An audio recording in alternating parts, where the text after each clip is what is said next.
அனைவருக்கும் ஆனந்தமான இறைவணக்கம். ஆன்மீக சிவ சொந்தங்களே, ஆடி அமாவாசை 2026 12/8/2026 நாளைக்கு. இந்த ஆடி அமாவாசையை ஒட்டி நம்ம நிறைய பதிவுகள் கொடுத்துருக்கோம். ஒவ்வொரு வருஷமும் இதை பற்றி நம்ம பேசிகிட்டு இருக்கோம். இருந்தாலும் இந்த ஆண்டு நிறைய பேர் நிறைய சந்தேகங்கள் கேட்டிருக்காங்க. அதில் ஒரு 15 கேள்விகள் இந்த ஆடியோவில் நான் உங்களுக்கு சொல்லிவிட்டு அதுக்குண்டான பதிலும் நான் தரேன். உங்களுக்கு இது பயனுள்ளதாக இருக்கும் அப்படின்னு நான் நம்புகிறேன். ஒவ்வொரு ஆண்டும் இந்த மாதிரி சந்தேகங்கள் கேட்பது வழக்கம்தான், நம்ம பதில் தரதும் வழக்கம்தான். அந்த வகையில் இந்த ஆண்டுக்கான ஆடி அமாவாசை சந்தேகங்களும் குருவின் பதில்களும் பார்க்கறதுக்கு முன்னால் ஒரு அறிவிப்பு. நாளை நமது ஆனந்த ஒளி அறக்கட்டளையின் அன்னசேவா குழு சார்பாக ஒரு ஏழை விவசாயிக்கு கோதானம், அதாவது பால் மாடு ஒன்று வாங்கி நம்ம தானம் பண்ண போகிறோம் நமது அன்னசேவா குழு சார்பாக. மேலும் நாளைக்கு 5001 ஆதரவற்ற முதியோர்களுக்கும் பிள்ளைகளுக்கும் பக்தர்களுக்கும் உடல் ஊனமுற்றோருக்கும் நம்ம உணவு தானம் செய்யறதுக்கு எல்லா ஏற்பாடும் பண்ணியிருக்கோம். இந்த 2 புனிதமான சேவைக்கும் உங்கள் குடும்பம் சார்பாக பங்களிப்பு தந்து எங்களுக்கு உதவுமாறு அன்போடு கேட்டுக்கிறேன். மேலே டிஸ்பிளேல பாருங்கள், எங்களது அறக்கட்டளையினுடைய Google Pay number, PhonePe number கொடுத்துருக்கேன். இந்த வீடியோனுடைய டிஸ்கிரிப்ஷன் பாக்ஸ்லையும் எங்களது அறக்கட்டளையின் வங்கி கணக்கின் Google Pay number, PhonePe number தரப்பட்டுள்ளது. உதவி செய்யும் அத்துணை பேரின் வீட்டிற்கும் புனித மண் பிரசாதம் அனுப்பி வைக்கப்படும். சரி, சந்தேகங்களுக்கு போலாமா? முதல் சந்தேகம், இது பொதுவாக பெண்களுக்கு இருக்கக்கூடிய சந்தேகம். சாமி, நான் மாதவிலக்காயிட்டேன், முன்னோர்களுக்கு சமைக்கலாமா? இதை நான் ஒவ்வொரு வருஷமும் சொல்லிட்டு தான் இருக்கேன். தாராளமாக முன்னோர்களுக்கு சமைக்கலாம். மாதவிலக்கான பெண்கள் இறைவனுக்கு சமைத்து பிரசாதம் வைக்கக்கூடாது. மற்றபடி முன்னோர் வழிபாட்டுக்கு சமைச்சு தரலாம், எந்த தப்பும் கிடையாது. இரண்டாவது கேள்வி, பெண்கள் விரதம் இருக்க வேண்டுமா ஆடி அமாவாசை என்று? கூடாது. எக்காரத்தை கொண்டும் பெண்கள் விரதம் இருக்கக்கூடாது. ஏன்னா ஆடி அமாவாசை முன்னோர்களுக்கு சமைக்கும் பெண்கள் வெறும் வயிற்றோட, அதாவது விரதம் இருந்து சமைக்கும் பொழுது அது முன்னோர்களை சென்று சேராது என்பது ஒரு ஐதீகம்.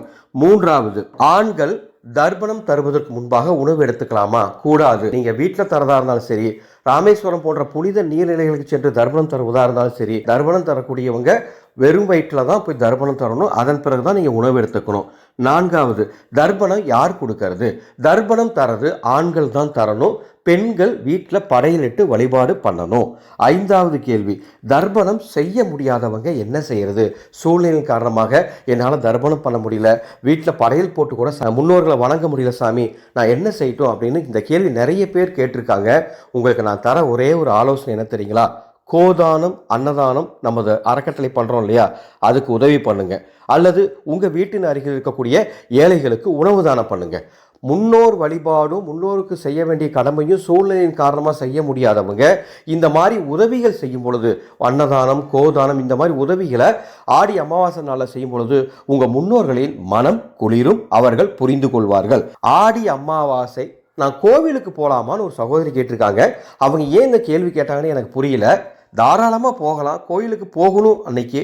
அது எதுக்காக அந்த கேள்வி கேட்டாங்கன்னு தெரியல, இருந்தாலும் அந்த கேள்விக்கு நான் பதில் கொடுத்துட்டேன். அடுத்த சந்தேகம், அப்பா அம்மாவுக்கு படையல் போடலாமா? அதாவது திருமணமான பெண் தனது தாய் தந்தையருக்கு கணவர் வீட்டில் படையல் இலை போட்டு படையல் போடலாமான்னு கேட்டிருக்காங்க. என்னுடைய கருத்து, தாராளமாக இலை போட்டு நீங்கள் படையல் போட்டு வணங்கலாம், அதில் எந்த தவறும் கிடையாது. ஆனால் உங்கள் வீட்டில் உங்களுடைய உறவுகள், அதாவது உங்கள் கணவர், மாமனார், மாமியார் ஏதாவது ஆட்சேபனை தெரிவித்தால் நீங்கள் அதை செய்யாமல் தவிர்த்துருங்க. அதுக்கு பதிலாக என்ன செய்றீங்கன்னா, அவங்க படையலிட்டு வணங்குறாங்க இல்லையா, அந்த படையலோடவே உங்கள் முன்னோர்களையும் உங்கள் அப்பா அம்மாவையும் நினச்சி நீங்கள் வழிபாடு பண்ணிக்கோங்க, எந்த தவறும் கிடையாது. சாதத்தை எடுத்து காகத்துக்கு வச்சுருங்க, நிச்சயமாக அது அவங்கள போய் சேர்ந்துடும். சரிங்களா? என்னை பொறுத்தளவுக்கு பெண்கள் தனது தாய் தந்தையருக்கு தனது கணவர் வீட்டில் படையல் போட்டு சாமி கும்பிடலாம், எந்த தவறும் கிடையாது. அடுத்து ஒரு முக்கியமான கேள்வி, இந்த ஆடி அமாவாசை வழிபாட்டினுடைய நோக்கம் என்ன, முக்கிய நோக்கம் என்ன அப்படின்னு ஒரு சகோதரர் கேட்டிருக்காரு. பதில் சொல்லிடலாம். முன்னோர்களின் ஆசீர்வாதங்கள் பெறுவது முக்கியமான நோக்கம். இன்னொரு முக்கியமான நோக்கம் என்ன தெரியுமா? நமது முன்னோர்களுக்கு நன்றி தெரிவிப்பது. ஏன்னா அவங்களால தான் நம்ம இன்னைக்கு இந்த உலகத்தில் இருக்கோம். நமது முன்னோர்களுக்கு நன்றி தெரிவிப்பது மற்றும் அவர்களுக்கு ஆத்ம சாந்தி அளிப்பது, அவருடைய ஆசீர்வாதம் பெறுவது தான் இந்த ஆடி அமாவாசையினுடைய முக்கிய நோக்கம்.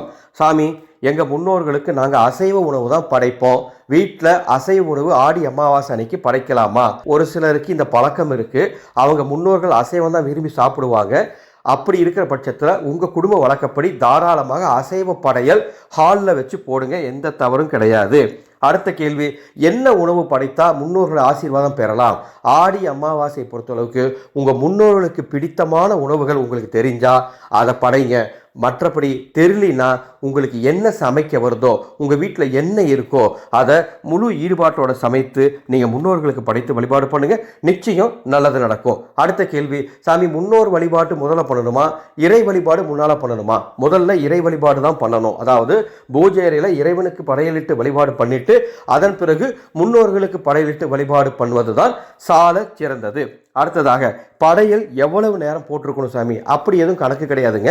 நீங்கள் படையல் போட்டு வணங்கிட்டு உடனே கூட நீங்கள் அந்த படையலை எடுத்து நீங்கள் காகத்துக்கு வச்சுட்டு நீங்கள் மற்ற வேலையை பார்க்கலாம். அடுத்தது, அந்த படையலில் போட்டிருக்கக்கூடிய உணவுகள் எல்லாம் என்ன பண்ணணும்? இது ரொம்ப முக்கியமான கேள்வி. சிலர் இந்த தவறை பண்ணுறாங்க. அந்த உணவை வீணடிப்பாங்க. கொஞ்சமாக எடுத்து சாப்பிட்டுட்டு மீதி அப்படியே விட்டுருவாங்க. அந்த இலையில அப்படியே இருக்கும், காஞ்சி போய் அதை அடுத்த நாள் தூக்கி போடுவாங்க. இது மகா மகா பாவம். இப்படி செஞ்சிட்டிங்கன்னா நீங்கள் இப்போ ஆடி அமாவாசை வழிபாடு பண்ண புண்ணியமே உங்களுக்கு கிடைக்காது. இலை போட்டு முன்னோர்களுக்கு படைச்ச உடனே எடுத்து காகத்துக்கு வச்சுட்டு வீட்டில் இருக்க எல்லாரும் அதை நீங்கள் பகிர்ந்துக்கோங்க, அல்லது உங்கள் வீட்டுக்கு பக்கத்தில் இருக்க யாராச்சும் ஏழைக்கு அதை கொடுத்துருங்க. அதுதான் ரொம்ப முக்கியம். அடுத்ததாக, ஆடி அமாவாசை முன்னோர்களுக்கு வழிபாடு பண்ணுறதுக்கு புகைப்படம் அவசியமா? எங்கள் வீட்டில் பெரியவங்க படம் இல்லை சாமி, என்ன பண்ணலாம்? புகைப்படம் இருந்தால் புகைப்படம் வச்சு பண்ணுங்க. புகைப்படம் இல்லைன்னா தவறு கிடையாது.